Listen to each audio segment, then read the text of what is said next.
بسم اللہ الرحمن الرحیم۔ شروع اللہ کے پاک نام سے جو بڑا مہربان نہایت رحم والا ہے۔ دوستو، آپ اس وقت موجود ہیں اردو میڈیکلز پر۔ دوستو، ایک لڑکی کی شادی کو 7 سال کا عرصہ بیت گیا، مگر وہ اولاد کی نعمت سے محروم تھی۔ اس کے خاندان اور دوستوں میں جتنی بھی اس کے ساتھ کی لڑکیاں تھیں، وہ سب کوئی 2، کوئی 3 اور کوئی 4 بچوں کی ماں بن چکی تھی۔ اس لڑکی کی بڑی حسرت تھی کہ خدا اس کو بھی اولاد کی نعمت سے مالا مال کرے اور اس کی گود ہری کر دے۔ وہ لڑکی کسی سے بھی کچھ نہیں کہتی تھی، صرف اپنے اللہ سے دعا مانگا کرتی تھی کہ یا اللہ مجھے بھی یہ خوشیاں دکھا دے۔ دوستو، اس لڑکی کی تمام سہیلیاں اور یہاں تک کہ اس کے سسرال میں جتنی بھی لڑکیوں کی شادی اس کے بعد ہوئی تھی، وہ تمام لڑکیاں صاحب اولاد ہو چکی تھیں۔ اس لڑکی کو خاندان کی کسی بھی تقریب میں نہیں بلایا جاتا تھا، کیونکہ سب لوگ اس کو نحوست سمجھتے تھے اور کہتے تھے کہ یہ اولاد کی نعمت سے محروم ہے۔ اگر یہ ہمارے گھروں میں آ گئی تو کہیں ہماری بیٹیوں پر بھی اس کا سایہ نہ پڑ جائے۔ جہاں اس لڑکی کو سسرال والوں کی چپتی نظروں اور تیکھے سوالوں کا سامنا کرنا پڑتا تھا، وہیں وہ خود بھی اپنی سونی گود کی وجہ سے ہر وقت پریشان رہتی تھی۔ لوگوں کے بے جا تانوں سے پریشان آ کر آخر اس نے ہمت کر کے اپنا چیک اپ کروانے کے بارے میں بھی سوچا، لیکن یہ چیز دیکھ کر اس کو اور بھی زیادہ تکلیف ہوئی کہ اس کی رپورٹس میں یہ لکھا ہوا تھا کہ وہ کبھی ماں نہیں بن سکتی، اور ڈاکٹروں نے بھی اسے کوئی امید کی کرن نہ تھمائی تھی، جس کی وجہ سے وہ ہر وقت دکھی رہنے لگی۔ مگر اس کے دل میں ایک امید بھی رہتی تھی کہ اگر اللہ چاہے تو کچھ بھی ناممکن نہیں ہے۔ ڈاکٹر کی بات تو کبھی بھی حتمی نہیں ہو سکتی، کیونکہ وہ تو اپنا اندازہ اور تجربے کی بنیاد پر ہی کچھ کہہ سکتے ہیں، لیکن حقیقی فیصلہ تو اللہ کے ہی اختیار میں ہے۔ جب اس لڑکی کا دل بہت زیادہ اداس ہوتا تو وہ اپنے کمرے میں چپ چاپ بیٹھ کر بہت زیادہ رو لیتی تھی اور اپنے دل کا بوجھ ہلکا کر لیتی۔ کوئی بھی اس کی تکلیف کو سمجھ نہیں پا رہا تھا کہ وہ خود اولاد نہ ہونے کی وجہ سے کتنی تکلیف اور اذیت سے گزر رہی ہے۔ سسرال والے تو باتیں بناتے ہی تھے، لیکن رشتہ دار اور ہمسایوں کی باتیں بھی جلتی پر تیل کا کام کرتی تھی۔ ان سب کی باتیں سن کر کبھی کبھی اس کا دل چاہتا کہ وہ مر جائے یا ان لوگوں سے کہیں دور چلی جائے، کیونکہ ان لوگوں کی باتیں دن بدن بڑھتی ہی چلی جا رہی تھی، جو کہ اس کی برداشت سے باہر تھیں۔ لیکن اسے اللہ کی ذات پر پورا یقین تھا۔ وہ ہر نماز میں رو رو کر بس ایک ہی فریاد کرنے لگی کہ اللہ مجھے اولاد کی نعمت سے نواز دے۔ جیسے جیسے لوگوں کے طعنے بڑھ رہے تھے، ویسے ویسے اس کی عبادات بھی بڑھ رہی تھی۔ وہ بس اللہ کی رحمت کی آس میں تھی کہ کب اس کی دعا قبولیت کے درجے پر فائز ہوتی ہے۔ وقت گزرنے کے ساتھ ساتھ جب اس کی دیورانی کے ہاں چھوٹے بچے نے جنم لیا تو یہ دیکھ کر اس کی ساس بہت غصے میں آ گئی اور وہ اس لڑکی کو کھڑی کھوٹی سنانے لگی۔ وہ کہنے لگی کہ تو بانجھ ہے، میرا بیٹا سدا بے اولاد ہی رہے گا۔ آخر میرے بیٹے کا قصور کیا ہے جو اس کے پلے ایک بانجھ عورت پڑ گئی؟ یہ باتیں کرتے ہوئے اس کی ساس یہ بھی بھول گئی کہ وہ بھی ایک عورت ہے۔ یہ سب سن کر وہ لڑکی کچھ نہ بولی اور خاموشی سے سر جھکا کر اپنے کمرے میں چلی گئی اور ایک بار پھر خدا کے حضور سجدہ ریز ہوگی اور گر گرا کر خدا سے دعائیں مانگنے لگی۔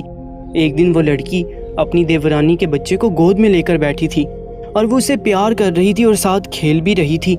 اس کا یہی معمول ہوتا تھا۔ وہ اپنی دیورانی کے بچوں سے بہت محبت کرتی، ان کا بہت خیال رکھتی، ان کے تمام کام کاج اپنے ہاتھوں سے کرتی تھی۔ آج بھی جب وہ اس معصوم چھوٹے بچے کو لے کر اپنی گود میں بیٹھی تھی تو نہ جانے اس کے دل میں ایسا کون سا خیال آیا اور اسے کیا ہوا کہ وہ اس بچے کو وہیں لٹا کر اپنے کمرے میں آ گئی۔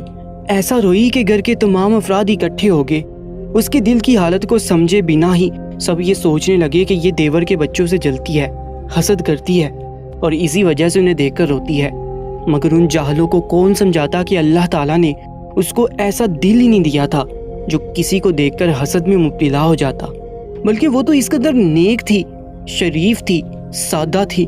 اس کا دل اس قدر پاک تھا کہ اگر کوئی اسے اس کی خوشیاں بھی مانگتا تو وہ خوشی خوشی ہنس کر مسکرا کر اسے دے دیتی۔ وہ تو ایسی لڑکی تھی جو اپنے منہ کا نوالا بھی اوروں کو دینے والی تھی۔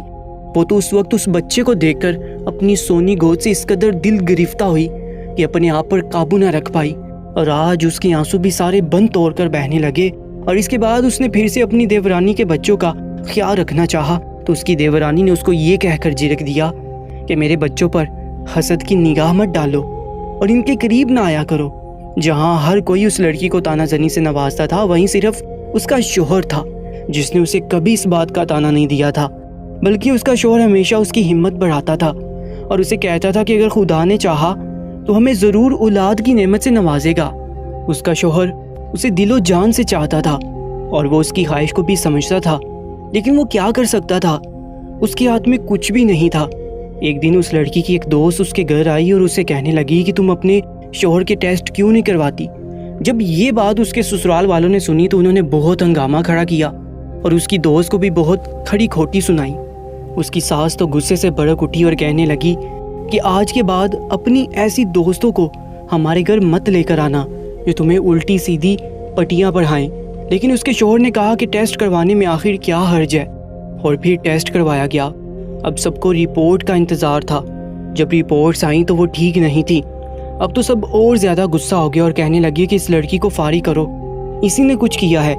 لیکن اس لڑکی کا شوہر ذرا بھی اس بات کے لیے راضی نہیں تھا کہ وہ اپنی بیوی کو طلاق دے۔ اس کی محبت میں ایک انچ میں بھی کمی نہ آئی، بلکہ وہ اپنی بیوی کی دل جوئی اس انداز میں کرتا کہ اگر اللہ کو منظور ہوا تو ہمیں ضرور اولاد ہوگی، اور اگر نہ ہوا تو بھی ہم اس خدا کے شکر گزار ہوں گے جو اس نے ہمارے نصیب میں لکھا۔ اس لڑکی کی ساس نے بہت ہنگامہ کیا اور اس کو کہنے لگی کہ تم نے میرے بیٹے پر آخر ایسا کون سا جادو کیا ہے جو وہ تمہیں چھوڑنے پر راضی نہیں، اور نہ ہی وہ دوسری شادی کرنا چاہتا ہے۔ اپنی ساس کی باتیں سن کر اس لڑکی نے اپنے شوہر سے کہا کہ آپ دوسری شادی کر لیجئے، مگر وہ اپنی بیوی سے بہت پیار کرتا تھا اور وہ اس بات کے لیے کسی بھی صورت نہیں مانا۔ کچھ دنوں کے بعد اس کی ساس اس لڑکی سے پھر سے جھگڑنا شروع ہو گئی اور اس نے اپنی بہو کو یہ تک کہا کہ تم بد دماغ ہونے کے ساتھ ساتھ بد دل بھی ہو، تم چاہتی ہی نہیں کہ ہمارے گھر خوشیاں آئیں اور میرا بیٹے کا بھی کوئی وارث ہو۔ ساس کی جلی کٹی باتیں سن کر وہ بہت پریشان ہوئی۔ اس نے وضو کیا اور نماز کے لیے کھڑی ہوگی۔ جب دعا کے لیے ہاتھ اٹھائے تو ایسی رکعت طاری ہو گئی کہ اس سے کچھ بولا بھی نہ گیا، اور پھر وہ سجدے میں گر گئی اور اللہ سے گر گرا کر فریاد کرنے لگی، یا اللہ، اگر تو نے مجھے بے اولاد رکھنا ہے تو تو نے مجھے اس دنیا میں عورت بنا کر کیوں بھیجا؟ عورت تو مکمل ہی اولاد کی وجہ سے ہوتی ہے۔ اے میرے رب، تو نے میرے وجود کو ادھورا کیوں رکھا؟ یا اللہ پاک، ساری دنیا کے ڈاکٹر جو چاہے مرضی کہتے رہیں، مجھے تو بس تیرا ہی آسرا ہے۔ یا اللہ، میری وجہ سے میرے شوہر کو تکلیف اور اس محرومی سے نہ گزار۔ یا اللہ، تو ہر چیز پر قادر ہے، تجھے تیرے پیارے حبیب محمد صلی اللہ علیہ وآلہ وسلم کا واسطہ ہے، مجھے اولاد کی نعمت سے نواز دے۔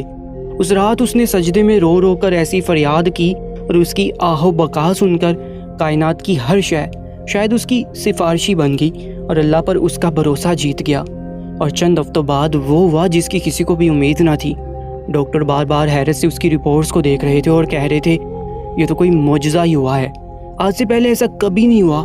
اور پھر اس لڑکی کو زندگی کی نوید سنائی گئی اور اس کے کانوں کو خوشی کی یہ خبر 7 سال بعد سننے کو ملی کہ وہ ماں بننے والی ہے۔ یہ سنتے ہی وہ عورت اسی وقت بغیر کسی کی پرواہ کیے ہسپتال کے فرش پر سجدہ ریز ہوگی اور شکر ادا کرنے لگی کہ یا اللہ، تیرا شکر ہے، تو نے میری دعاؤں کو قبول کیا اور مجھے اپنی بارگاہ الہی سے خالی نہ لوٹایا۔ اس لڑکی کو زمین پر سجدہ ریز دیکھ کر ڈاکٹر بھی حیران رہ گئے اور انہیں اب سمجھ آنے لگی کہ یہ معجزہ کیسے ہوا۔ جو شخص خدا پر کامل یقین رکھتا ہے، ایسا ہو ہی نہیں سکتا کہ خدا اسے خالی موڑ دے۔ یہ خبر جب اس کے گھر والوں تک پہنچی تو سب حیران و پریشان تھے کہ کیا ایسا بھی ممکن ہے کہ وہ عورت جس پر بانجھ پن کا ٹھپا لگ چکا تھا، جسے دن رات لوگوں کی کڑوی کسیلی باتوں اور چبھتی نظروں کا سامنا کرنا پڑتا تھا، خدا نے اس کی گود ہڑی بڑی کر دی۔ یہ معجزہ اس لڑکی کا خداوند تعالیٰ پر یقین کی وجہ سے ہوا تھا، کیونکہ وہ کبھی بھی خدا تعالیٰ کی بارگاہ سے نا امید نہیں ہوئی تھی۔ اس نے اپنا دکھ کبھی انسانوں کے سامنے نہیں بانٹا تھا، بلکہ وہ سجدوں میں اپنے خدا کے ساتھ اپنے دکھوں کو بانٹتی تھی اور اسے اپنے صبر کا اجر بھی ملا۔ دیکھا دوستو، آج کی ویڈیو سے ہمیں یہ سبق ملتا ہے کہ چاہے کچھ بھی ہو جائے، کسی بھی حالت میں نا امید نہیں ہونا چاہیے۔ بے شک اللہ جو چاہے وہ کر سکتا ہے، وہ قادر مطلق ہے۔ لوگ کچھ بھی کہیں، بس اللہ تعالیٰ پر مکمل بھروسہ رکھیں، کبھی بھی کسی کا برا نہ سوچیں، ہمیشہ دل کی زمین کو پاک صاف رکھیں اور ہمیشہ ایک دوسرے کے لیے دعا مانگتے رہیں۔ اور ایک دوسرے کے لیے دعائیں مانگنا بہت اچھا اور ایک بہترین عمل ہے۔ اللہ رب العزت کی بارگاہ میں ہم دعا کرتے ہیں کہ ہمارے وہ بھائی اور بہنیں جو اولاد کی نعمت سے محروم ہیں، اللہ رب العزت سب کو نیک اولاد کی نعمت سے نوازے۔ اللہ نے جنہیں بیٹیاں دی ہیں انہیں اولاد نرینہ یعنی بیٹے عطا فرمائے، اور جنہیں اللہ نے بیٹے دیے ہیں اللہ انہیں خاتون جنت کے صدقے بیٹیاں عطا فرمائے۔ کامنٹ سیکشن میں آمین ضرور لکھیے گا، اور ایسے ہی سچے واقعات کے لیے ہمارے یوٹیوب چینل اردو میریکلز کو سبسکرائب کر لیجیے گا۔ انشاءاللہ ملاقات ہوگی ایک نئی ویڈیو میں، تب تک کے لیے اللہ نگہبان۔